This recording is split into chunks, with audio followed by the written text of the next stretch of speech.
T20 world cup వేడెక్కుతున్న ఈ సమయంలో భారత్ జట్టులో కీలక చర్చ హాట్ టాపిక్‌గా మారింది. నంబర్ 3 స్థానంలో ఆడుతున్న తిలక్ వర్మపై వస్తున్న విమర్శలు, అతని స్థానంపై వినిపిస్తున్న రూమర్స్ ఈ నేపథ్యంలో భారత్ కెప్టెన్ సూర్యకుమార్ యాదవ్ స్పష్టమైన సమాధానం ఇచ్చారు. ఇటీవల తిలక్ వర్మ భారీ స్కోరు చేయకపోయినా జట్టులో మాత్రం పూర్తి క్లారిటీ ఉందని సూర్య చెప్పారు. అతనికి ఇచ్చిన పాత్ర స్పష్టంగా ఉంది. పరిస్థితి ఎలా ఉన్నా అతను ఆ బాధ్యతను అర్థం చేసుకుని ఆడుతున్నాడు. మాకు అతనిపై పూర్తి నమ్మకం ఉందని కెప్టెన్ సూర్యకుమార్ యాదవ్ పేర్కొన్నారు.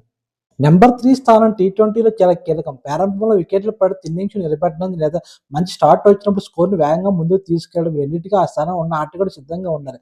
అదే పనిని తిలక్ చేస్తున్నాడని సూర్యకుమార్ యాదవ్ వివరించారు. మరో ముఖ్య విషయం ఏమిటంటే జట్టులో ఎలాంటి గందరగోళం లేదని, ప్రతి ఆటగాడికి తన పాత్ర స్పష్టంగా చెప్పినట్లు ఉందని చెప్పారు. బయట నుండి వచ్చే విమర్శల కంటే జట్టు ప్రణాళిక మరియు నమ్మకం ముఖ్యమని ఆయన స్పష్టం చేశారు. ఇక మరోవైపు తిలక్ వర్మ పెద్ద స్కోర్లు చేయకపోవడంతో సోషల్ మీడియాలో క్రికెట్ వర్గాల్లో కొన్ని రూమర్స్ వినిపించాయి. ముఖ్యంగా అతని స్థానంలో సంజు శాంసన్‌కి అవకాశం ఇవ్వవచ్చని చర్చ జరిగింది.